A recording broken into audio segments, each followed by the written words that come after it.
दिसतंय स्क्रीनवर? हो मॅडम. हं. योगदर्शन आपण सांख्य आपल्याला सगळं समजलेलं आहे. सांख्यामध्ये योगदर्शनाचे मार्ग प्लस दोन गोष्टी ऍड केल्यात. कोणत्या मार्गासाठी?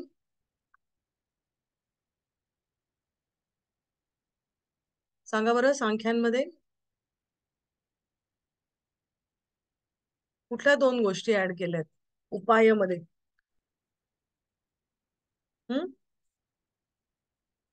तुष्टी आणि सिद्धी. सिद्धी. तुष्टी किती प्रकारचे आहेत? 5 प्रकारचे. 5. कुठल्या आहेत? अर्जन, अर्जन, रक्षण, क्षय, रक्षण. भोग, हिंसा. बरोबर. आणि सिद्धी किती प्रकारच्या आहेत? 8 प्रकार. 8. 8 प्रकार. अष्टसिद्धी आहेत ना? अष्टसिद्धी पण त्या वेगळ्या आपण पण इथे पण 8 लक्षात ठेवा. अष्टसिद्धीवरून 8 लक्षात ठेवायचं. आणि कुठल्या आहेत ते? ऊह, शब्द, गहन, विद्वान, मित्रांची संगती, दान आणि त्रिविध ताप जे आहेत ते. हो हो. की नाही? हा. 3 तापांपासून मुक्ती ज्यांनी म्हटलेले ना ते. हम्म. आणि मोक्ष म्हणजे काय आहे सांख्यांप्रमाणे?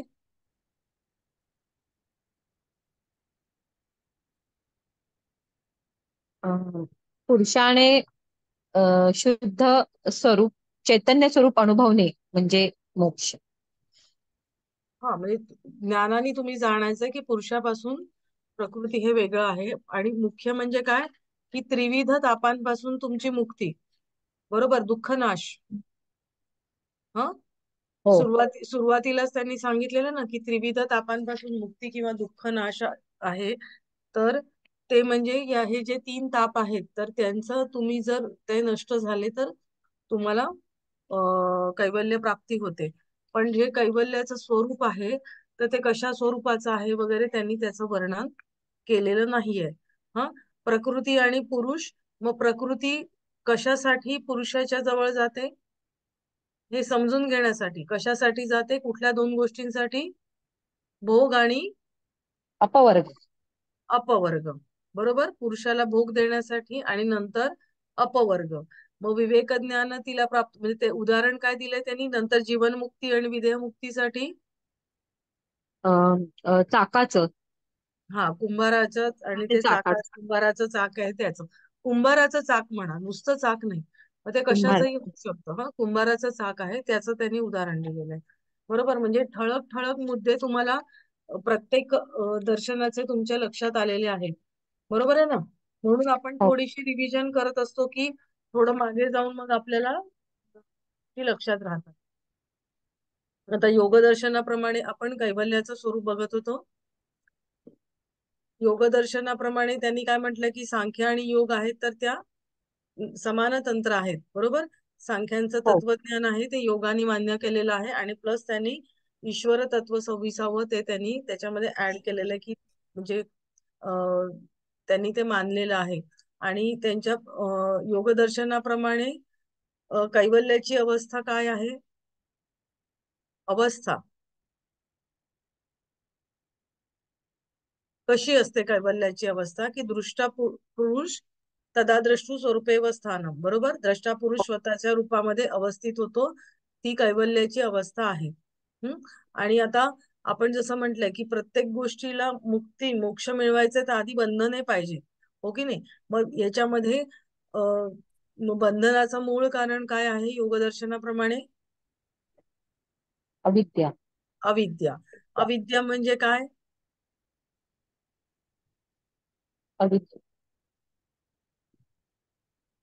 अविद्या म्हणजे सुख आहे त्याला दुःख समजणं आणि त्याला नित्य समजणं, हे अशा प्रकारे त्या त्या असं ज्ञान होतं. म्हणजे सुख आहे त्याला दुःख समजणं असं ज्ञान होतं, त्याला अविद्या म्हणतात. हा, आता हे अविद्याचं सूत्र आहे ना ते तुम्ही पाठ करून टाकायचं. ओके. बरोबर.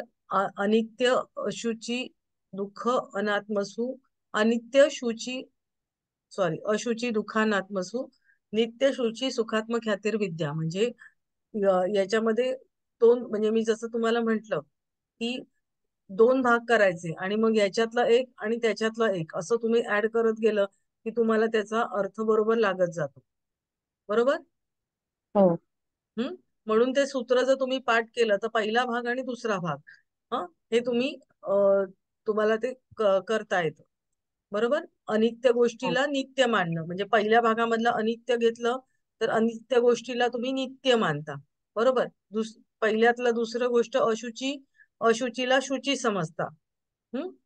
म्हणजे आपलं शरीर वगैरे जे आहे तर ते कसं आहे, मांसाचा गोळा आहे. बरोबर.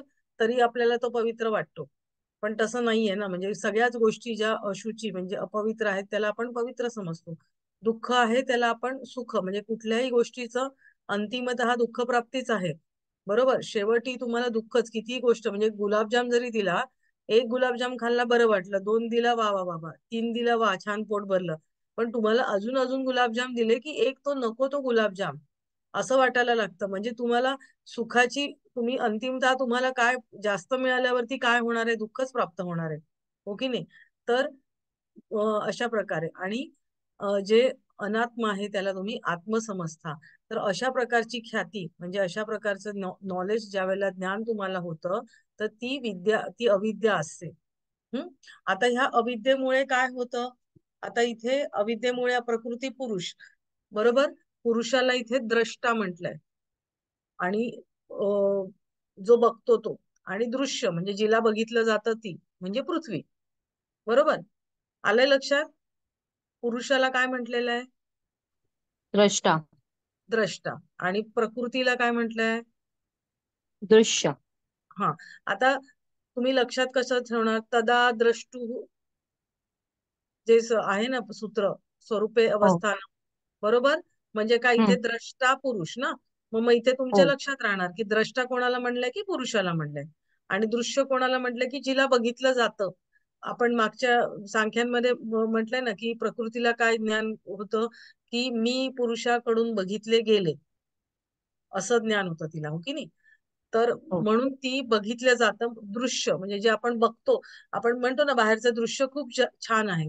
हो की नाही, की जे बघण्याचं असतं ते.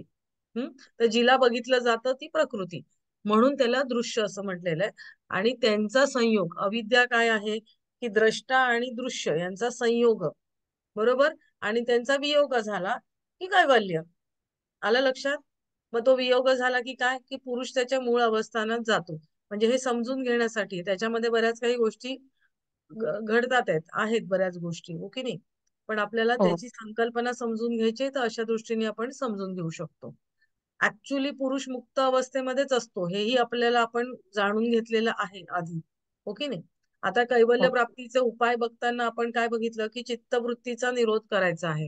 हो की नाही. मग चित्तवृत्तीचा निरोध करण्यासाठी कशासाठी, कशा प्रकारे केला जातो, तर अभ्यास वैराग्याने चित्तवृत्तीचा निरोध केला जातो. आपल्या ज्या पाच वृत्ती आहेत, हो की नाही, चित्ताच्या वृत्ती सांगितलेल्या आहेत, तर त्या वृत्तींचा निरोध करायचा आहे. तर कसा करायचा, तर अभ्यास आणि वैराग्याने. हम्म. मग अजून दुसरं कुठलं त्यांनी सांगितलेलं आहे, आता ते तुम्ही त्याचा पातंजली योग सूत्रामध्ये त्यांचा तुम्ही विस्ताराने अभ्यास तुम्ही करता आहातच. हो की नाही. दुसरा त्यांनी उपाय काय सांगितलाय, की ईश्वर प्रणिधानाद्वा, म्हणजे की विशेष पुरुष आहे. ईश्वराला त्यांनी काय म्हटलेलं आहे, की तो विशेष पुरुष आहे. कारण आपण पुरुष अनेक म्हटलेले आहेत. हो की नाही. पण मग असे अनेक पुरुषांपैकी एका नाही, तो विशेष असा आहे, म्हणून त्याला ईश्वर असं म्हटलेलं आहे. तर अशा विशेष पुरुषाची तुम्ही जर भक्ती केली, तिला तुम्ही प्रणिधान, म्हणजे तिला तुम्ही सरेंडर झालात, समर्पित भावना तुमची त्या ईश्वराच्या प्रती असेल, तर चित्तवृत्तींचा निरोध होतो. हम्म. मग तिसरं त्यांनी काय सांगितलं, क्रियायोग सांगितला. आता क्रियायोग मध्ये काय, तप काय आहे, क्रियायोग मध्ये कोणत्या तीन गोष्टी आहेत, कोणत्या तीन गोष्टी आहेत. तप, स्वाध्याय आणि ईश्वर प्रणिधान. बरोबर. आता स्वाध्यायामध्ये काय येतं,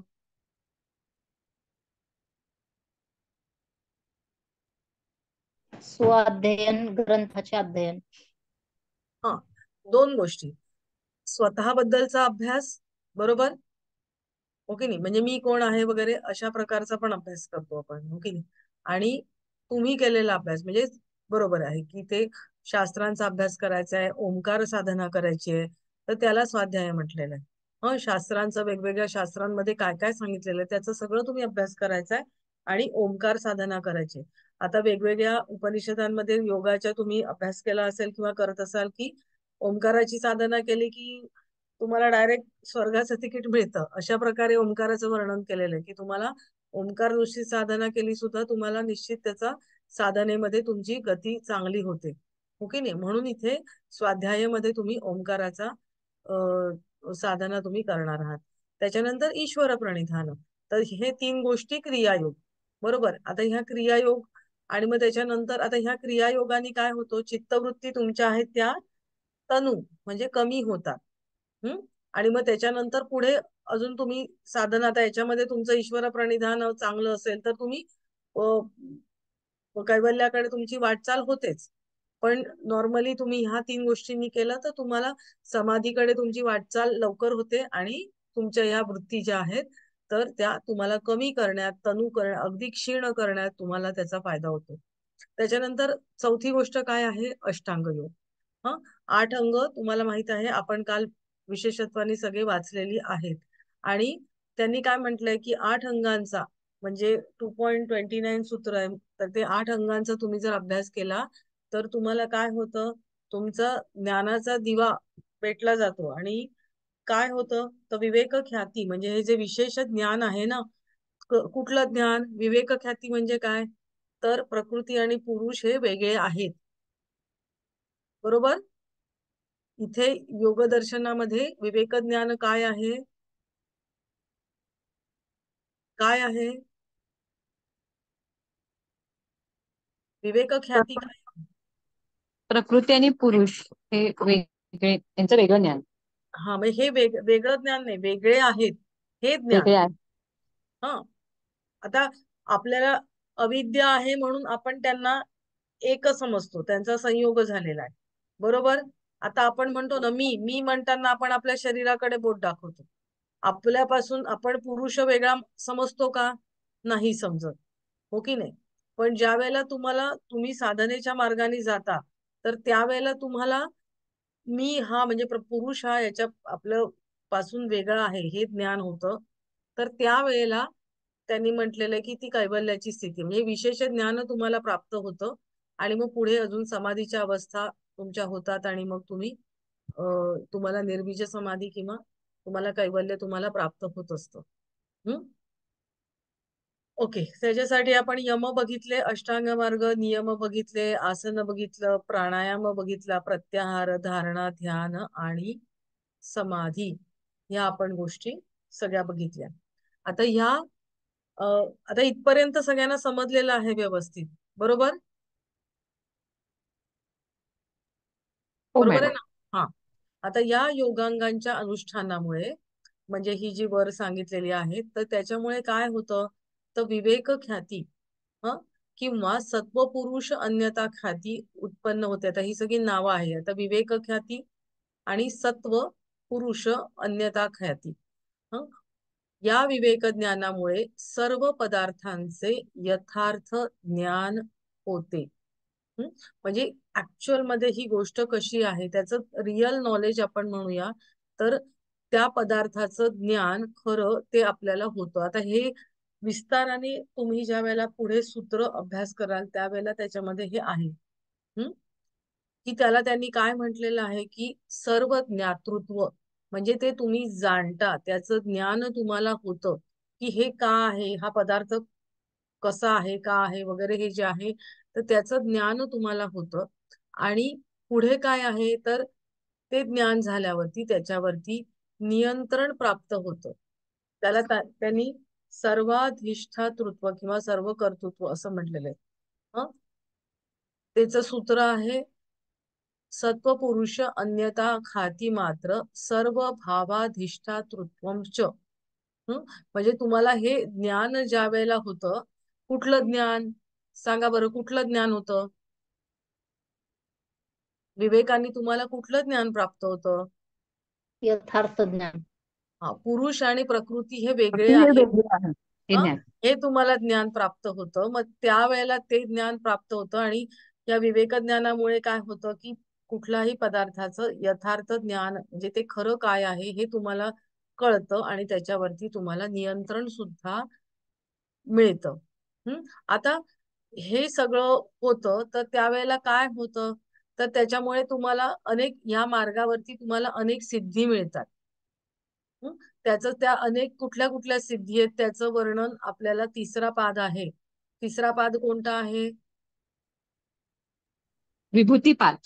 विभूतीपाद. विभूती म्हणजे वेगवेगळ्या सिद्धी, तर त्या सिद्धी तुम्हाला मिळतात. हं पण आपल्याला असं सांगितलं आहे की ह्या सिद्धी आहेत त्या साधना करताना तुम्हाला मिळणार आहेत, पण त्या सिद्धींमध्ये तुम्ही अडकायचं नाहीये. म्हणजे योगी पुरुषांनी जो साधना करतोय तर आता त्याच्यामध्ये तुम्हाला वेगवेगळं म्हणजे तुम्ही बोललात ते खरं होतं किंवा अशा अनेक सिद्धी त्याच्यामध्ये दिलेल्या आहेत. तर त्या सगळ्या सिद्धी प्राप्त झाल्या तर सगळ्याच एकाला होईल असं नाही. वेगवेगळ्या सिद्धी वेगवेगळ्या जणांना प्राप्त होऊ शकतात. तर तुम्ही त्या सिद्धी प्राप्त झाल्यावरती त्याच्यामध्ये तुम्ही अडकायचं नाहीये. त्याच्याने येणारा अहंकार तो तुम्हाला परत समाधी अवस्थेपासून वर गेला तर तो तुम्हाला खाली खाली आणू शकतो. तर ते कसं आहे ना रस्त्यानी तुम्ही एखादी वस्तू घ्यायला जात असता पण रस्त्याने तुम्हाला बऱ्याच काही गोष्टी मिळून जातात, हो की नाही? तसं आहे ते की त्या साधना कैवल्याच्या तुम्ही कैवल्याच्या मिळवण्यासाठी तुम्ही जाता आहात, तुमची साधना चालू आहे. पण बाय दॅट टाइम तुम्हाला त्या मार्गावर जाताना सिद्धी पण तुम्हाला प्राप्त होत असतात. पण त्याच्यामध्ये तुम्ही अडकायचं नाही आहे. त्याच्यामध्ये सुद्धा तुम्हाला विरक्ती आली पाहिजे की त्या सिद्धींमध्ये सुद्धा तुम्ही अडकायचं नाहीये. आणि मग त्याच्यानंतर तुम्हाला विरक्ती तुम्हाला येते की मग तुम्हाला परवैराग्य म्हणजे वैराग्याची जी अंतिम स्थिती परवैराग्य तुम्हाला उत्पन्न होतं. आणि मग काय होतं की आपले जे पुढचे आपण अविद्याला काय म्हटलेलं आहे? जननी म्हटलेलं आहे. अविद्येपासून कोणते म्हणजे कोणते चार क्लेश निर्माण होतात? अविद्येपासून कोणते चार क्लेश निर्माण होतात? अविद्या, अस्मिता, राग, द्वेष, अभिनिवेश. बरोबर. अविद्या नाही, अविद्येपासून पुढचे चार क्लेश निर्माण होतात. हो. मग त्याच्यात अविद्या नाही येणार. बरोबर आहे की नाही? अविद्या मेन आहे आणि अविद्येतून चार म्हणजे आज जर मी म्हटलं मला 4 मुलं आहेत तर मग माझं नाव येईल का त्याच्यात? नाही. नाही. हा पण जर मी म्हटलं की भोळे फॅमिली म्हटलं तर मी आहे ना त्याच्यात. बरोबर. हो, हा बरोबर. मी त्या 4 मुलांची आई आहे. बरोबर. मग आपण पंचक्लेश म्हणले तर अविद्या, अस्मिता, राग, द्वेष, अभिनिवेश 5 आले. पण अविद्येपासून ते पुढचे 4 क्लेश निर्माण झालेले आहेत. आलं लक्षात? हं आणि मग त्यांचा ज्या वेळेला नाश होतो त्यावेळेला कसा होतो? तो उलट्या क्रमाने होतो. आपण काल बघितलं, हो की नाही? तो उलट्या क्रमाने होतो आणि शेवटच्या क्षणी तुमची अविद्या पण राहते. हे आपण काल बघितलं. येतंय लक्षात? येतंय? तुम्ही हे जे काही कैवल्य प्राप्तीचे उपाय सांगितलेले आहेत वेगवेगळे, तुम्ही कोणत्याही मार्गाने जा, तुम्ही त्या कैवल्याच्या प- पर्यंत पोहोचणार आहात. पण मग मध्ये मध्ये तुम्हाला काय मिळतंय? सिद्धी मिळतात आहेत. मग त्या सिद्धींमध्ये पण तुम्ही अडकायचं नाहीये. त्याच्याबद्दल पण तुम्हाला विरक्ती आली पाहिजे. बरोबर. आणि मग पुढे पुढे तुम्ही जाता. आता तेव्हा काय होतं तर हे जे राग द्वेष हे सगळे जे क्लेश आहेत तर त्यांचं बीज काय आहे? त्यांचं बीज काय आहे म्हणजे कशापासून ते निर्माण झाले? बीज काय? एखादं झाड आहे ते कशातून निर्माण होतं? बी पासून. बरोबर. मग हे 4 क्लेश आहेत तर ते कशापासून निर्माण झालेत? अविद्येपासून. अविद्येपासून. म्हणजे अविद्या ह्या 4 क्लेशांचं बीज झालं. हो. बरोबर. 4 क्लेशांची जननी झाली. हो. बरोबर. कारण काही हो. जननी असं त्याचं वर्णन केलेलं आहे अविद्येला. हा मग आता ही शेवटी उलट्या क्रमाने ह्या सगळ्या 4 क्लेशांचा नाश होतो आणि मग सगळ्यात शेवटी नाश कशाचा होतो? बीजाचा. सगळ्यात शेवटी कशाचा नाश होणार आहे? अविद्या. अविद्येचा. अविद्येचा. आणि मग ह्या अविद्येचा सुद्धा नाश होतो. त्यावेळेला योगी कैवल्याला प्राप्त होतो. बरोबर. हो. तद्वैराग्यादपि दोष बीजक्षये कैवल्यम. म्हणजे त्या वैराग्य तुम्हाला त्या सिद्धींचं पण वैराग्य झालं की त्याच्यानंतर जो बीज आहे तर ते सुद्धा तुमचं नाहीसं होतं आणि तुम्हाला कैवल्य प्राप्त होतं. हम्म. बरोबर. इथपर्यंत समजले आपल्याला? हो मॅडम. हा. आता पुढे की आता ज्या वेळेला तुम्हाला विवेक ख्याती उत्पन्न होते त्यावेळेला आपण बघितलंय की हे बघा, ज्या वेळेस विवेक ख्यातीमुळे उत्पन्न झालेल्या सर्वाधिष्ठातृत्व इत्यादी सिद्धींपासून म्हणजे सगळं तुम्हाला समजतंय. हे का निर्माण झालं, हे का ढुसढुस, आपण सगळ्या ज्या काही सिद्धी पिक्चर मध्ये किंवा काय बघतो ना, ह्या सगळ्या आपल्याला समाधीतनं मिळतात. तुम्ही ज्यावेळेला विदेह ने आपला हा तिसरा पादाचा अभ्यास कराल त्यावेळेला तुम्हाला लक्षात येईल की किती प्रकारच्या वेगवेगळ्या सिद्धी आहेत की आपण विचार पण नाही करू शकत अशा सगळ्या सिद्धी आहेत. आणि मग ह्याच्यातही त्यांनी म्हटले की ह्याच्यामध्ये पण त्यांनी म्हटले जर तुम्हाला सगळंच कळतंय सिद्धींपासून तुमच्या मनामध्ये काय आहे. आता मला समजा तुमच्या नाभीचक्रे कायाव्यूह ज्ञानम म्हटलंय, म्हणजे तुमच्या नाभीचक्रावरती मी जर लक्ष केंद्रित केलं तर मला तुमच्या शरीरामध्ये काय आहे ते सगळं कळणार आहे. म्हणजे अशी किती किती वेगवेगळ्या सिद्धी आहेत तर त्या सगळ्यात मिळतात. हं. मग ते पण त्याच्यामध्ये त्यांनी म्हटलं की त्याच्यामध्ये तुम्ही अडकून राहायचं नाहीये, त्याच्यापासून पण तुम्ही विरक्त व्हायचं आहे. आणि मग असं परवैराग्य प्राप्त झालेला व्युत्थान संस्कारांचा क्षय झाल्याने म्हणजे कसं होतं की तुम्ही समाधीला जाता, परत तुम्ही समाधीपासून ढळता, परत समाधी तुम्हाला प्राप्त होते. म्हणजे कायम एकदा समाधी मिळाली म्हणजे तुम्ही त्याच स्टेटमध्ये राहता असं पण नसतं. कारण त्या समाधीमध्ये आपण बघा ध्यान करतो त्यावेळेला ध्यानाला तुम्ही जरी रोज बसत असलात तरी कायम तुम्हाला ती ध्यानामध्ये तुम्हाला विचाररहित अवस्था नेहमीच येते का? किंवा ती नेहमीच तितका वेळ राहू शकते का? मला सांगा बरं. राहू शकते का? नाही नाही, मॅडम. नाही राहू शकत. तर समाधीच्या सुद्धा ह्या वेगवेगळ्या अवस्था आहेत आणि तर त्या ठिकाणापासून एका ठिकाणी पोचल्यावर बऱ्याच वेळेला योगी आहे तर त्याच्यापासून खाली पण येऊ शकतो. खाली येऊ शकतो म्हणजे साधनेच्या विचार आपण केला तर म्हणजे त्याचं थोडंसं ढळतं आपण स्थान असं म्हणू शकतो. तर त्याला त्यांनी व्युत्थान म्हटलेलं आहे. तर मग मग ते हे असं जे सारखं आहे तर याचा सुद्धा क्षय होतो की मग तो त्या समाधीमध्ये एस्टॅब्लिश होतो आणि इतर कोणत्याही प्रत्ययांचा त्या समाधी स्थितीमध्ये अभाव असल्यामुळे धर्ममेध समाधी उत्पन्न होते. धर्ममेध म्हणजे त्याच्यावरती आपण म्हणतो ना काही काही काय म्हणूया योगी असतात की जे स्वयं म्हणजे आपण गजानन महाराज आहेत किंवा स्वामी समर्थ आहेत किंवा अशा प्रकारचे जे योगी आहेत तर ते कायम म्हणजे त्यांची स्थिती जर आपण बघितली तर त्यांना समाधीची अवस्था तर त्यांची प्राप्त झालेली आहे की नाही. पण मागे आपण आपल्या कुंभाराचा चाक जसं म्हणतो, बरोबर. कुंभाराचं चाक जसं आहे तर ते कसं फिरत राहतं तर त्यांनी पण आयुष्य जगले ना नंतरच्या काळामध्ये. हे सगळे लोक हे संत म्हणजे जगले की नाही. बरोबर हो. आहे ना.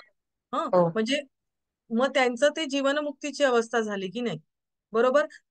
आपण ते याच्यामध्ये आपण बघितलं तसं सांख्यमध्ये. तर इथे सुद्धा तुम्ही काय होतं की तुम्ही त्या मार्गांवरून चालत येता आहात आणि मग तुम्ही एक समाधीच्या याच्यामध्ये तुम्ही ठराविक भूमीवरती, त्याला भूमी म्हटलं जातं, तर त्या भूमीवरती तुम्ही तिथे झाला की त्याच्यानंतर तुम्हाला हे जे सगळे प्रलोभन म्हणूया किंवा काय ते येत असतात तर त्याच्यापासूनही तो योगी आहे तो विरक्त राहतो. आणि मग अशा वेळेला ती जी स्थिती असते त्याला त्यांनी धर्ममेध समाधी म्हटलेलं आहे. की धर्माचा म्हणजे मेघ कसा पाण्याचा वर्षाव करत असतो तसा तो त्या स्थितीमध्ये धर्माचा वर्षाव करत असतो. म्हणजे चांगलं वागणूक किंवा अशा प्रकारे त्याची ती वागणूक जी असते ना ती समाजासाठी फक्त चांगलं वागण्याचीच असते त्याच्यामध्ये त्याला कुठल्याही राग लोभ किंवा काही अटॅचमेंट त्याच्यामध्ये नसतात. तो फक्त कृती करत असतो त्या स्थितीमध्ये. म्हणजे कुठलीही त्याच्यामध्ये त्याला राग लोभ कुठलंही त्याच्यामध्ये स्वतःसाठी त्याचं काही वागणं त्याच्यामध्ये नसतं त्या स्थितीमध्ये. हं. आता या समाधीची आता ही धर्ममेध समाधी म्हणजे त्याला परवैराग्य प्राप्त झालंय. क्रम कसा आहे बघा. परवैराग्य प्राप्त झालंय, सिद्धी मिळाल्या आहेत, परवैराग्य प्राप्त झालंय, मग धर्ममेध समाधी त्याला मिळालेली आहे. आणि मग पुढे काय होतं की धर्ममेध समाधी, आता या समाधीमुळे काय होतं की अविद्या आणि हे सगळं क्लेश, सगळे कर्म, सगळेच त्याचे म्हणजे त्याला कर्म पण कर्माचे संस्कारच होत नाही. आता आपण असं म्हटलं की मी समजा बॉल एक घेतला आणि समोरच्या भिंतीवर आपटला, किंवा समोर तर तिथे त्या बॉलचा एखादा डाग तर राहतो की नाही मला सांगा. राहणार ना. हो बॉल मॅडम. एखाद्या भिंतीवरती आपटला तर त्याचा डाग राहणार. हा. मग तुम्ही कुठलंही कर्म म्हणजे तो काय बॉल त्याला चिकटेल असं नाहीये, पण त्याचा डाग तर राहणार आहे. मग तुम्ही कुठलंही कर्म केलं, चांगलं करा वाईट करा, तर तुम्हाला त्याची फळं मिळणार की नाही. चांगली किंवा वाईट दोन्ही कुठलंही मिळूच शकतं की नाही.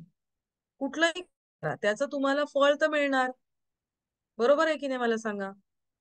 त्याला शुक्ल कर्म अशुक्ल म्हणजे त्याच्यात ते बरेच याच्यामध्ये आपल्याला तुम्ही अभ्यास कराल पुढे त्यावेळेला त्यांनी वेगवेगळी फळं मिळतात असं सांगितलेलं आहे. तर तुम्ही कुठलंही जरी कर्म केलं तर त्याचं फळ हे तुम्हाला मिळतच. बरोबर आहे ना. मिळणारच ना. हो. चांगलं तुम्ही काम केल्यावरती लोक म्हणणार ना बाबा यांनी काय छान काम केलं. वाईट काम केल्यावरती असतंच ना त्याचं फळ असतंच ना, चांगलं किंवा वाईट. तर ह्या समाधीची प्राप्ती झाल्यामुळे हे सगळे क्लेश त्याची निवृत्ती झालेली असते, सगळ्या कर्मांची निवृत्ती झालेली असते. म्हणजे त्यामुळे चित्त कसं होतं चित्त त्याचं एकदम प्युअर होतं. त्याच्यामध्ये कुठलीही अशुद्धी नसते. म्हणजे कुठलंही काहीच त्याच्यामध्ये तिचं चित्त एकदम आपण म्हणूया की एखाद्या तळ्याचं संथ पाणी असतं की नाही, की ज्याच्यामध्ये तरंग नाहीयेत, अशा प्रकारचं त्याचं चित्त असतं. येतंय लक्षात. धर्ममेध समाधी ज्या वेळेला प्राप्त होते तेव्हा त्याच्यानंतर त्याच्यामध्ये सगळेच क्लेश कर्म त्याची सगळ्यांची निवृत्ती होऊन जाते. त्याच्यामध्ये कुठलेही त्यांनी काही केलं तर त्याचे संस्कार होत नाहीत किंवा काही म्हणजे आणि त्याचं चित्त आहे ना ते एकदम क्लिअर पाण्यासारखं एकदम स्वच्छ असतं एकदम. आणि मग त्यांनी त्याचं वर्णन केलेलं आहे की त्याचं चित्त कसं असतं अनंत परिमेय अपरिच्छिन्न होतं. अशा प्रकारचे त्यांनी त्यांचं वर्णन केलेलं आहे. आणि मग अ, म्हणजे ही ज्या वेळेला समाधी तुम्हाला प्राप्त होते तर त्यावेळेला पुरुषासाठी भोग आणि अपवर्ग ही प्राप्त करून दिल्यामुळे त्रिगुणांना आता म्हणजे त्रिगुण त्रिगुण आले, कुठलेही गुण आले की आपण तिथे कर्म असतं ना सात्विक म्हणा. आता चांगल्या भावाने केलेलं कर्म म्हणजे चांगला मनोभावे केलेलं, मनामध्ये चांगलेपणाचा भाव आणून तुम्ही केलं तर ते आपण सात्विक म्हणतो. बरोबर. मग कुठलंही कर्म केलं, कुठलाही गुण आला तर तिथे त्याचा संस्कार हा होणारच की नाही. हो की नाही. तर मग शेवटची जी अवस्था असते कैवल्याच्या कडे तुम्ही जाताना तुमचं अविद्या पण जात आहे आणि मग तिथे तुमचे गुण पण नाही राहत, कारण त्या त्रिगुणांना काहीच अर्थ नाही राहिलेला आहे. बरोबर. आणि मग त्रिगुण पण नाही राहिले. आपण जो सांख्यांचा चार्ट आहे सृष्टीची प्रक्रिया कशी होते त्याचा जो चार्ट आहे त्याच्यात तुम्ही बघितलं तर गुणांची निर्मिती वरती दाखवलेली आहे ना. बरोबर आहे ना. सांख्यांचा चार्ट तुम्ही अभ्यास केलाय का आधी फर्स्ट टर्म मध्ये. सृष्टीची आपण नंतर आता करणारच आहोत सांख्य ज्या वेळेला शिकणार आहोत त्यावेळेला, पण आधी अभ्यास केलाय का की कशी सृष्टीची निर्मिती होते, पुरुष प्रकृती, प्रकृतीपासून कसे गुण आणि हे म्हणजे ह्याचा अभ्यास केला आहे तुम्ही. हो मॅडम, प्रकृतीनंतर त्रिगुण येतात. हा. मग आता उलट्या क्रमाने आपण जातो. हो की नाही. आपल्याला कैवल्याकडे जायचंय. हो की नाही. मग आपण उलट्या क्रमाने जातो. आता उलट्या क्रमाने आपण जातो की पुरुष आणि प्रकृती वेगळे झालेले आपल्याला बघायचे. हो की नाही. तर मग आपण उलट्या क्रमाने चाललेलो आहोत. मग आता उलट्या क्रमाने जाताना तुमचे गुण सुद्धा तुमचे राहत नाहीत. त्या गुणांना काही तुमचं कर्मच नाही होत आहे म्हणजे तुम्ही त्या कर्मामध्ये इन्व्हॉल्वच नाही होतात. सगळी कर्म ती आपोआप होत आहेत हातातून अशा प्रकारे आहेत. आणि मग अशा वेळेला ते गुणांचं पण काही म्हणजे असण्याचं प्रयोजन नसतं की का पाहिजे. आणि मग ते त्यांनी असं म्हटलेलं की ते गुण सुद्धा ते विलीन होऊन जातात आणि हाच त्यांचा प्रतिप्रसव असं म्हटलेलं आहे किंवा यालाच त्यांनी कैवल्यावस्था म्हटलेलं आहे. त्याचं नाव त्यांनी चितिशक्ती म्हणजे कैवल्यावस्था किंवा चितिशक्ती म्हणजे चेतन पुरुष अविद्येच्या नाशामुळे वृत्तीशी सारूप्य पावत नाही असं त्यांनी म्हटलेलं आहे की वृत्ती सारूप्यम इतरत्र. याचा अर्थ प्रत्येक पुस्तकामध्ये थोडा वेगळ्या अर्थाने पण घेतलेला आहे. तर तो वृत्तीशी अविद्येशी सारूप्य पावत नाही आणि अशा प्रकारे नित्य शुद्ध स्वरूपामध्ये तो प्रतिष्ठित राहतो आणि हीच कैवल्याची अवस्था आहे असं त्यांनी म्हटलेलं आहे. ही शेवटी आपण प्रतिप्रसव असं ज्या वेळेला म्हणतो म्हणजे प्रकृती आणि पुरुष यांच्या संयोगाने कशी सृष्टीची निर्मिती होते हे बघितलंय. आणि आता आपण उलट क्रमाने जातो आहोत. का उलट क्रमाने जातो आहोत तर पुरुष आणि प्रकृती वेगळे आहेत याचं ज्ञान आपल्याला त्यावेळेला मिळतं समाधीच्या अवस्थेमध्ये. तर त्यावेळेला शेवटी तुमचे गुण जे असतात ते गुण सुद्धा नाहीसे होतात म्हणजे गुण असण्याचं पण काही कारण राहत नाही. आणि कारण का तुमची धर्ममेध समाधी झालेली असते त्याच्या आधी परवैराग्य प्राप्त झालेलं असतं मग धर्ममेध समाधी असते. मग त्याच्यानंतर म्हणजे ह्या सगळ्या क्रमाने जाताना शेवटी गुण सुद्धा तुमचे राहत नाहीत. आणि मग अशा वेळेला की काही करण्याचं असण्याचं कारणच नसतं त्याला त्यांनी पुरुषार्थ शून्य असे ते गुण होतात असं म्हटलेलं आहे. मग ते असण्याचं काही कारणच राहत नाही त्यामुळे ते विलीन होऊन जातात उपादान कारणात. आणि त्याच्यामुळे त्यांचा हा प्रतिप्रसव म्हणजे उलट्या क्रमाने जाणं हे त्यांचं झालंय. आणि हे उलट्या क्रमाने गेल्यावरच कळतं की ही कैवल्यावस्था आहे की प्रकृती आणि पुरुष हे वेगळे आहेत. कारण ज्यावेळेला प्रसव म्हणजे प्रसूती होणं किंवा निर्माण होणं बरोबर. आपण प्रसूतीगृह म्हणतो म्हणजे बाळ येतं ना. मग त्यावेळेला इथे तुम्ही प्रसव होतं त्यावेळेला पुरुष आणि प्रकृती एकत्र आलेले असतात. पण आपण उलट्या क्रमाने जातोय म्हणून त्याला प्रतिप्रसव असं म्हटलेलं आहे. कारण ते दोघं सेपरेट होतात नंतर दोघं सेपरेट होतात नाही ते सेपरेट आहेत असं ज्ञान त्यांना झालेलं असतं म्हणून. हे थोडं कळतंय का. जरा ते कठीण आहे एकाच याच्यामध्ये समजायला. पण पुढे तुम्ही ज्या वेळेला याचा विस्ताराने अभ्यास कराल त्यावेळेला अजून थोडं समजत जाईल. एकदा वाचून किंवा एकदा ऐकून समजेल असं नाहीये हे. थोडं अजून अजून वाचाल जेव्हा जेव्हा जास्त वेळेला त्यावेळेला ते थोडं थोडं समजत जाईल. पण आता निदान थोडी कल्पना आलेली आहे का. हो. बाकीच्यांना पण. हो मॅडम. हम्म. म्हणजे याचा जो तुम्हाला लक्षात ठेवायचा आहे परीक्षेच्या दृष्टीने तो तुम्ही क्रम लक्षात ठेवायचा आहे की काय झाल्यावरती काय होतंय. हं. आणि मग शेवटी काय आहे शेवटी प्रतिप्रसव त्यांनी सांगितलंय म्हणजे प्रकृती आणि पुरुष एकत्र आल्यानंतर त्यांचा संयोग झाल्यानंतर पासून बाकीच्या सगळे गोष्टी महाभूतांपर्यंत निर्माण होत असतात. त्याच्यानंतर पुन्हा त्या विलीन होत होत होत होत होत शेवटी कोण राहतं तर शेवटी गुण आणि ते सुद्धा विलीन होतात. आणि मग त्याच्यानंतर फक्त प्रकृती पुरुष हे वेगळे आहेत हे राहतं. ह्याला त्यांनी प्रतिप्रसव असं म्हटलेलं आहे. बरोबर. हो. हम्म.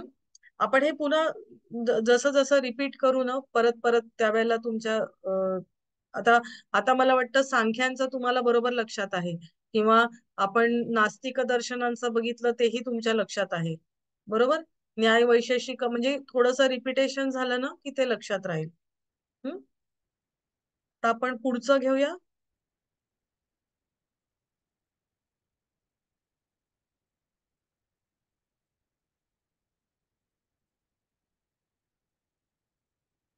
पुढचं दर्शन कोणतं. मीमांसा. थोडस शिफ्ट होऊया. ओके. आता मीमांसा दर्शन कोणते दोन समान तंत्र आहे. पूर्व मीमांसा आणि उत्तर मीमांसा. हा. उत्तर मीमांसाला काय म्हटलेलं आहे. दुसरं नाव काय. वेदांत दर्शन. वेदांत दर्शन. वेदांत दर्शनामध्ये अनेक प्रकार आहेत, म्हणजे शुद्ध द्वैताद्वैत वगैरे वगैरे, पण आपल्याला त्याच्यापैकी फक्त अद्वैत वेदांत चाच त्याचा आपल्याला अभ्यास करायचा आहे. म्हणजे शंकराचार्यांनी जे सांगितलेलं ते आहे, आणि मला वाटतं ते परीक्षेला बऱ्याच वेळेला विचारलं गेलं. आता मीमांसा दर्शनाप्रमाणे मोक्षाचं स्वरूप काय आहे, तर मीमांसा दर्शन थोडक्यात काय सांगाल तुम्ही?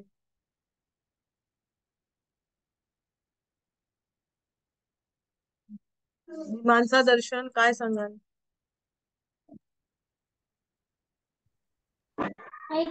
मॅम वेदांचं जे आहे वेदांचं ज्ञान, हम्म वेदासंबंधी जे सांगितलंय त्याच्यामध्ये की कशा प्रकारे त्याच्यामध्ये सगळ्या कर्मकांड होतात त्याविषयीचं ज्ञान.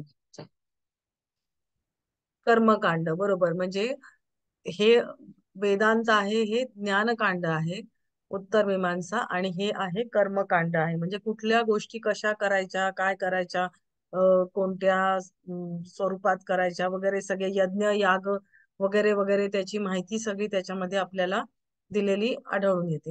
हम्म आता याच्यामध्ये मोक्षाचं स्वरूप काय सांगितलेलं आहे आपण ते बघणार आहोत.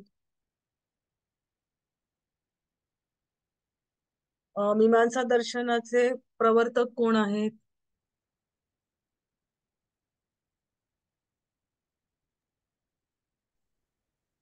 जैमिनी. जैमिनी. महर्षी मीमांसा दर्शनाप्रमाणे मोक्षाचं स्वरूप महर्षी जैमिनी यांनी रचलेले मीमांसा दर्शन हे 6 आस्तिक दर्शनांपैकी एक आहे. या दर्शनामध्ये मुख्यतः वेदांमध्ये वर्णिलेल्या यज्ञ याग यांच्या विधींविषयी विस्ताराने विवेचन केलेले आपल्याला दिसून येतं. प्राचीन कोणच म्यूट करता का जरा?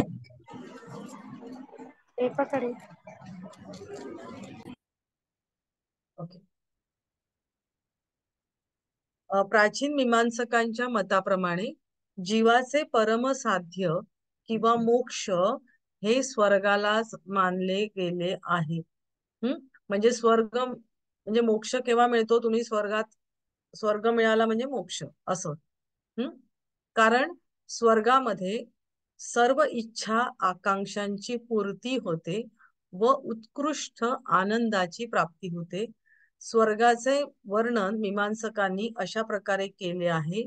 यत्र दुःखेन संभिन्नम न च ग्रस्त मनंतरम अभिलाषोपनीतम च तत्सुखम स्वस्पदास्पदम.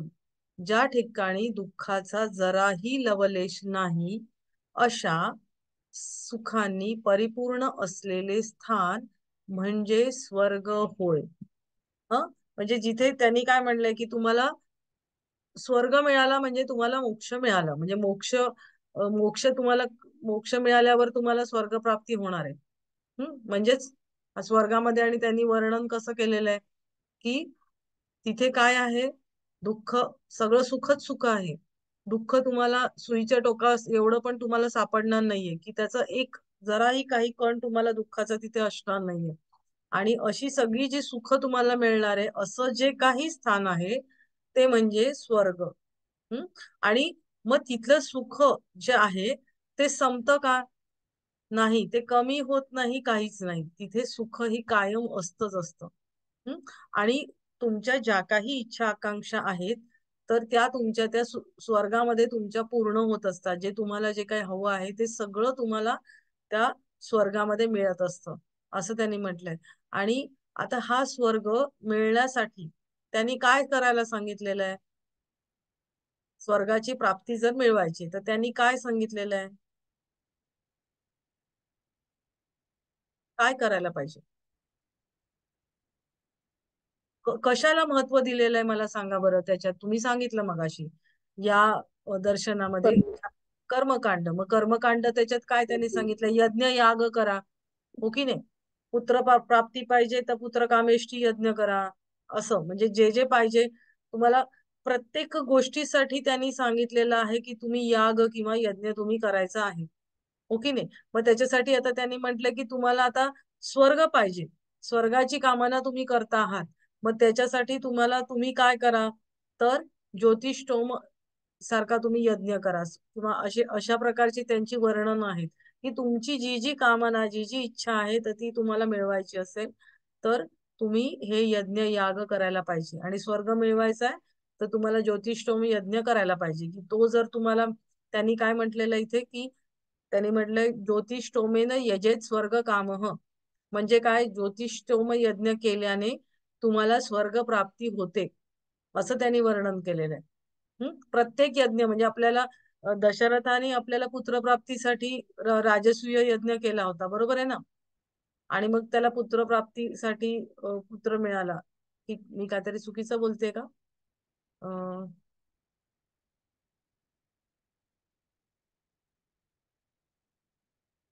राजसूय यज्ञ कोणी केला होता?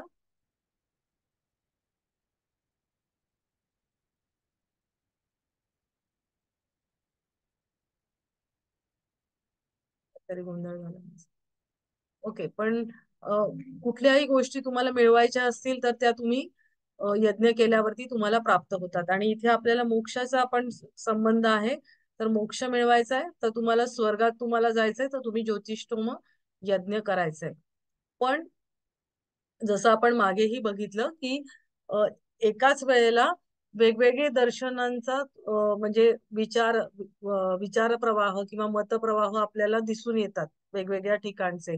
तर म्हणजे काही काळानंतर असं झालं की त्यांच्या इतर दर्शनांचा अभ्यास किंवा अ, त्यांचा प्रभाव असल्यामुळे इतर दर्शनांचा त्यांच्या विचारांवरती प्रभाव पडल्यामुळे त्यांच्यामध्ये की त्यांची जी मतं होती, जी ओरिजिनली सांगितलेली होती जैमिनी ऋषींनी, तर त्याच्यामध्ये त्यांचे मतप्रवाह दोन वेगवेगळे झाले. हं, म्हणजे आता मी काहीतरी सांगितलंय पण माझं ओरिजिनल आहे, तर ते ओरिजिनल न राहता समजा दुसरीला असं वाटलं की नाही नाही हे हे असं पण आहे, म्हणून त्या दुसऱ्या दर्शनातलं काहीतरी घेऊन त्यांचा एक मतप्रवाह झाला आणि दुसऱ्या एका व्यक्तीला वाटलं की नाही नाही अमुक एक ह्या गोष्टी याच्यामध्ये ऍड केल्यानंतर आपल्याला मोक्षप्राप्ती किंवा अशा प्रकारे हे असू शकतं. तर आणि मग त्यांचे परत शिष्य होत गेले आणि अशा प्रकारे ती दोन मतप्रवाह होत गेली. जसं आपण हिनायन आणि महायान पंथामध्ये आपण बघितलं बौद्ध दर्शनामध्ये, हो की नाही? ओरिजिनल पण त्याच्यामध्ये असं होतं की बौद्धांचा ओरिजिनल त्यांचं हे होतं, त्यांनी ते हिनायन लोकांनी चालू ठेवलं होतं. पण इथे असं झालंय की दोन मतप्रवाह निर्माण झालेले आहेत. तर त्याच्यामध्ये त्यांनी कुमारील भट्ट म्हणजे आता ते संप्रदायांविषयी आपण त्यांनी त्यांचा काय मत आहे ते आपण बघणार आहोत. की कुमारील भट्टांचा संप्रदाय आहे, त्यांनी काय म्हटलंय की या संप्रदायाच्या मताप्रमाणे आत्म्याच्या आणि संसाराच्या संबंधाचा नाश होणे म्हणजेच मोक्ष होय. म्हणजे आत्मा जो आहे आणि आपला हा संसार आहे, तर याचा जो संबंध आहे तर त्याचा नाश झाला म्हणजे मोक्ष प्राप्ती झाली, असं त्यांचं म्हणणं आहे. प्रपंच संबंध विलयो मोक्ष, म्हणजे आपला प्रपंच म्हणजे आपला संसार आणि अ, आपला आत्मा यांचा संबंध जर विलय म्हणजे तो नष्ट झाला तर मोक्ष मिळतो. प्रपंच म्हणजे दृश्य जगत आणि संबंध म्हणजे संयोग आणि विलय म्हणजे नाश. दृश्य जगताच्या आणि आत्म्याच्या संयोगाचा नाश होणे म्हणजे मोक्ष.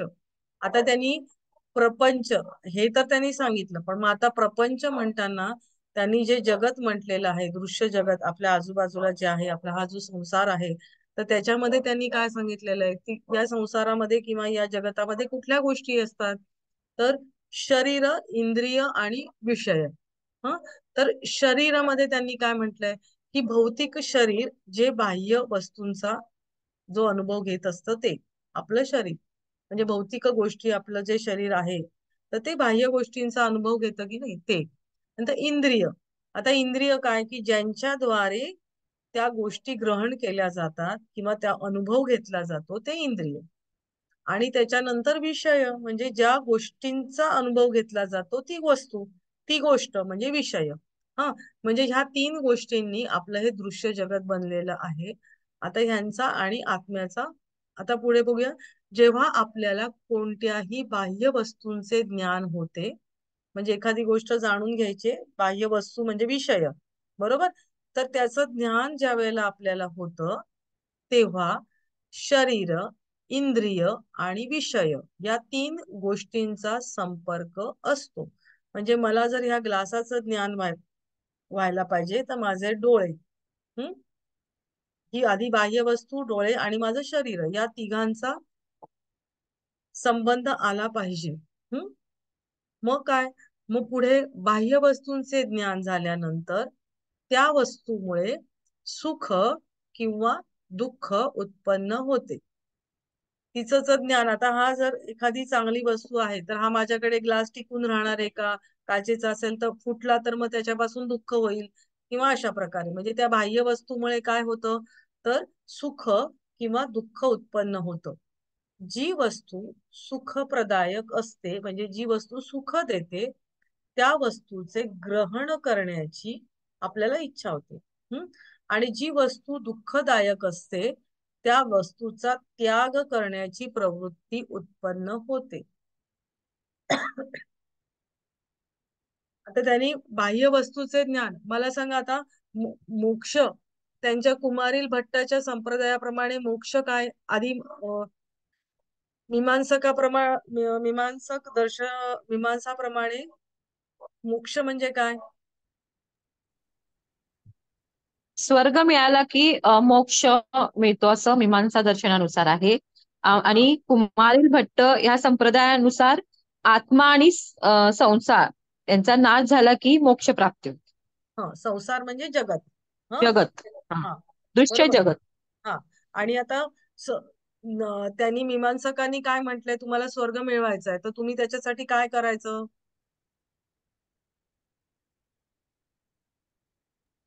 कर्मकांड यज्ञ करायचे. मग कुठला यज्ञ सांगितलाय त्यांनी, स्पेसिफिक सांगितलाय त्यांनी, कुठला यज्ञ करायचा? ज्योतिष ज्योतिष ज्योतिष्टोम, स्तोम. ज्योतिष्टोम, ज्योतिष्टोम. हा, हा ज्योतिष स्तोम. हा. हा, ज्योतिष्टोम, हा, तो यज्ञ करायचा. आणि बरोबर, आता मग त्याच्यानंतर त्यांचे दुसऱ्या दर्शनांच्या प्रभावामुळे दोन त्यांचे प्रवाह झालेले आहेत. आता कुमारील भट्ट, तुम्ही जसं म्हटलं की आपला आत्मा आणि संसाराचा त्यांनी जर संबंध, त्याचा नाश झाला तर तर मोक्ष प्राप्ती. हम्म, मोक्ष प्राप्ती. हा, तर तो मोक्ष. मग आता प्रपंचाला त्यांनी काय म्हटलेलं आहे की जगत, हा, आणि संबंध त्याला संयोग म्हटलेले, आणि विलय म्हणजे नाश होणं. हा, आता आत्मा आणि जगताच्या संयोगाचा नाश होणं म्हणजे त्यांनी मोक्ष म्हटलेलं आहे. आता या प्रपंचामध्ये म्हणजे आपलं जे जगत आहे तर त्याच्यामध्ये तीन गोष्टी असतात असं त्यांनी म्हटलेलं आहे. तर ह्या तीन गोष्टी कोणत्या आहेत? शरीर, शरीर, इंद्रिय आणि विषय. हा, शरीर म्हणजे आपलं भौतिक शरीर आहे ते, ह, की ते काय करतं, जी बाह्य वस्तू आहे तर त्याचा मी काय करणार आहे, त्याचा अनुभव घेणार आहे. बाह्य वस्तूचा मी अनुभव घेतं ते शरीर भौतिक. मग त्याच्यानंतर इंद्रिय पाहिजे. तुम्हाला अनुभव घ्यायचा आहे तर तुम्हाला इंद्रिय पाहिजे त्याच्यासाठी, कुठल्याही वस्तूचा अनुभव घ्यायचा आहे तर. मग ते इंद्रिय, मग ज्याच्याद्वारे घेतलं जातो अनुभव ते इंद्रिय. आणि ज्या वस्तूचं विषय, काय विषय, तर त्या ज्या वस्तूचा मी उपभोग घेणार आहे त्याला म्हणायचं विषय. बरोबर, एवढं क्लिअर आहे?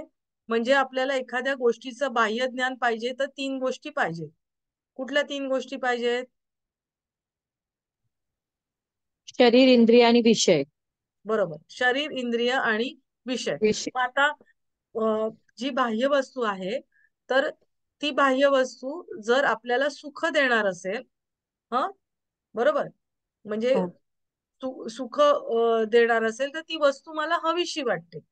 बरोबर, हो. बरोबर आहे की नाही? जी सुख देणार आहे तर ती मला हवीशी वाटते, म्हणजे मी ते ग्रहण करण्यासाठी मी आसुसलेली असते की मला ती हवी आहे. आणि जर त्या गोष्टीमुळे मला जर त्रास होणार असेल किंवा दुःख मिळणार असेल तर मी काय करेन, त्याचा त्याग करेन. म्हणजे मला नकोय ती वस्तू, कशाला डोक्याला ताप करून घेऊ मी. बरोबर आहे की नाही? हा, म्हणजे ती वस्तू नको आहे आपल्याला, म्हणजे तिचा त्याग करण्याची आपली प्रवृत्ती होते. एवढं कळतंय? हो मॅडम. हा. आता त्याच्यामुळे काय होतं, आता एखादी गोष्ट हवी आहे आणि एखादी गोष्ट नको आहे. मग आता हवी आहे त्याच्यासाठी तुम्ही काय कराल? तुम्हाला काहीतरी कर्म करायला पाहिजे ना मिळवण्यासाठी. ह एखादी हो. गोष्ट, आता मला गाडी हवी आहे, गाडीनी, किंवा आता गरम होते मला एसी हवाय, माझ्याकडे एसी नाहीये, तर मग मला एसी मिळवण्यासाठी सुख मिळणार आहे मला त्याच्यानी. मग मी काय करणार आहे त्याच्यासाठी? मग आता मला पैसे देऊन म्हणजे काहीतरी कर्म करायला पाहिजे ना. किती पैसे, काय पैसे, मग ते जमव. म्हणजे मग मी काय केलं, मी मला बंधनामध्ये टाकलं ना, की त्याच्यासाठी मी काहीतरी काम केलं, करायला लागले. म्हणजे या गोष्टी होतात, किंवा दुःख आहे, ती गोष्टी नको आहे, त्रासदायक, तरी सुद्धा मला त्याच्यासाठी त्याचा त्याग करण्यासाठी सुद्धा, त्याच्यापासून लांब जाण्यासाठी सुद्धा काहीतरी विचार किंवा काहीतरी ऍक्शन घ्यायला लागतेच तुम्हाला, हो की नाही? तर असं म्हणजे ह्या गोष्टी असतात. त्याच्यामुळे काय होतं, मनुष्य कर्मानी युक्त होतो, म्हणजे कर्म करायला लागतो. आणि त्याच्यामुळे तुम्ही जेव्हा कर्म करता, तर त्यावेळेला ते कर्म त्याला बंधनामध्ये टाकते. आणि जेव्हा या तीन गोष्टी आहेत, तर त्या प्रपंचातली म्हणजे या जगतातला या तीन गोष्टींचा संयोग नष्ट होतो, तेव्हा मोक्षाची प्राप्ती होते. आता तीन वस्तूंचा संयोग नष्ट होण्यासाठी काय करायला लागेल सांगा बरं? म्हणजे एखादी वस्तू तुम्हाला, साधी गोष्ट आहे ना, तुम्हाला जर ती, काय करणार हवी तुम्ही? असेल, एखादी गोष्ट हवी असेल तर त्यासाठी आपल्याला कर्म करायला लागणार. आणि हो. कर्म आपल्याला बंधनात टाकतं, हा, म्हणजे अडकून ठेवतं, आणि त्याच्यामुळे या तीन ह्याचा हे होतं. बरोबर. मग ते बंधनात टाकतं. पण मग आपल्याला काय पाहिजे? मोक्ष पाहिजे. मोक्ष. तर हो. आपण काय, आपली संकल्पना काय, आधी बंधन, मग त्या बंधनापासून मुक्ती पाहिजे, हो की नाही? हो. प्रत्येक दर्शनामध्ये असंच आहे की नाही? मग ते हो. बंधन कसं होतं याचा अभ्यास केलाय, आणि त्या बंधनापासून मुक्त व्हायचं तर कसं व्हायचं तो अभ्यास करतो आपण, हो की नाही? मग हो. आता हे बंधन आहे, तर मग आपल्याला संयोग कशामुळे आलाय? तीन गोष्टी कुठल्या संयोग येणाऱ्या? शरीर, इंद्रिय आणि विषय या तीन गोष्टी आहेत. मग त्यांचा संयोग जर नष्ट झाला, आपण आधीच्या दर्शनात कसं बघितलं, अविद्या, बंधनाचं कारण अविद्या आहे. मग अविद्याच जर नष्ट झाली, तर मग तुम्हाला कैवल्य मिळणार आहे, हो की नाही? मग इथे इथे काय सांगितलंय त्यांनी, की हे जे तीन गोष्टी आहेत, तर त्यांचा जो संयोग नष्ट केला, की मग तुम्हाला मोक्षाची प्राप्ती मिळणार आहे. म्हणजे आता तुम्हाला जर एखादा, आता म्हणजे ती वस्तूबद्दल तुम्ही पुढे, आता ते कसं आणि काय आहे ते, बऱ्याच गोष्टी आहेत त्याच्यामध्ये. पण म्हणजे बेसिक संकल्पना ही अशी आहे, की तुम्हाला ह्या तीन गोष्टींचा तुम्ही संयोग नष्ट झाला तर मोक्ष प्राप्ती होते, असं त्यांनी म्हटलेलं आहे. हम्म. आता याच्यामध्ये त्यांनी आत्म्याचं स्वरूप, आता त्यांनी आत्मा हा शब्द त्यांनी म्हटलेला आहे आधी, आपण बघितलं ना. तर हे आत्म्याचं स्वरूप त्यांनी कसं दिलेलं आहे त्या दर्शनामध्ये, तर मीमांसा दर्शनाप्रमाणे आत्म्याचं स्वरूप हे मूलतः चेतन नाही. जेव्हा तो शरीर, इंद्रिय व मन यांच्या संयोगामध्ये येतो, तेव्हा त्यामध्ये चैतन्य प्राप्त होते. त्यांनी काय म्हटलेलं आहे, की आत्मा हा काही चेतन नाहीये, ह असं त्यांचं म्हणणं आहे. पण मग चेतन नाहीये, तर मग पुढे कसं काय होतं? तर पुढे त्यांनी म्हटले, हे जे वरचे तीन गोष्टी आहेत, शरीर, इंद्रिय आणि मन, यांच्या संयोगामध्ये ज्या वेळेला तो येतो, तेव्हा त्याच्यात चैतन्य प्राप्त होतं. आता त्यांनी म्हटलेलं आहे, की तो चेतन नाहीच आहे. मग मोक्षावस्था येते त्यावेळेला काय होणार आहे? आता बंधन आलं ना, चेतन नाहीये, पण तो कशाच्या संपर्कात आला, संयोगात आला? शरीर आणि इंद्रिय आणि मन याच्या संयोगामध्ये आला. आणि मग ज्या वेळेला तो वेगळा होतो, चैतन्य उत्पन्न होतं त्याच्यामध्ये. आणि पण मग मोक्षावस्था ज्या वेळेला येते, त्यावेळेला तो पुन्हा चेतनाहीन अवस्थेमध्ये राहतो, असं त्यांनी म्हटलेलं आहे. आत्मा, आपण प्रत्येक ठिकाणी आत्म्याचं वर्णन किंवा पुरुषाचं वर्णन तो चैतन्ययुक्त आहे असं आपण केलेलं आहे ना. पण इथे त्यांनी म्हटलेलं काय आहे, की तो चेतन नाहीये, पण शरीर, इंद्रिय आणि मन यांच्या संयोगामध्ये येतो, त्यावेळेला त्याच्यामध्ये चैतन्य उत्पन्न होतं. आणि ज्या वेळेला मोक्षावस्था येते, म्हणजे आपण वर म्हटलं की ते संयोग नष्ट होतो, जेव्हा मोक्षावस्था येते त्यावेळेला तो चेतनहीन अवस्थेमध्ये पुन्हा जातो. म्हणजे इतर याच्यामध्ये हे एक वेगळं आहे की त्यांच्या इथे त्यांनी चेतनहीन म्हटलेलं आहे, बाकी ठिकाणी सगळं चैतन्ययुक्त आहे किंवा असं म्हटलेलं आहे, आणि मोक्षावस्थेमध्ये तो पुन्हा चेतनहीन होतो. हम्म. आता दुसरं आपण पहिलं कुठलं कुठलं सेक्ट म्हणजे दोन मतप्रवाह बघितले, तर त्याच्यातला पहिला आपण कुठला बघितला? कुमारिल भट्ट. कुमारिल भट. आणि आता दुसरा जो आहे तो प्रभाकर. हा. त्यांचा प्रभाकर मीमांसकांचा संप्रदाय, या संप्रदायाप्रमाणे मोक्ष म्हणजे संपूर्ण जीवनात वैदिक धर्माप्रमाणे सांगितलेल्या कर्मांचे अनुष्ठानांचे विधिवत आचरण करणे. नियोग सिद्धी रेव मोक्ष. म्हणजे जे काही आपल्याला सांगितलेलं आहे ते सगळे यज्ञ याग ते सगळं तुम्ही तसंच आचरण करायचं आहे. वैदिक अनुष्ठानांचे आचरण करीत असताना कोणत्याही बाह्य वस्तूंची कामना असता कामा नये. म्हणजे आधी वाचून घेऊया. या संप्रदायाच्या मताप्रमाणे मोक्ष म्हणजे अशी एक विशिष्ट स्थिती नाही की जी प्राप्त झाल्यावर मुक्ती होते, परंतु मोक्ष ही एक सलग प्रक्रिया आहे. संपूर्ण जीवनभर सर्व वैदिक कर्मांचे अनुष्ठान करीत राहणे म्हणजेच मोक्ष होय. म्हणजे यांचं म्हणणं काय आहे की आता मोक्ष मिळाला म्हणजे मुक्ती झाली आणि आता याच्या पुढे काही नाही, असं काही नाहीये.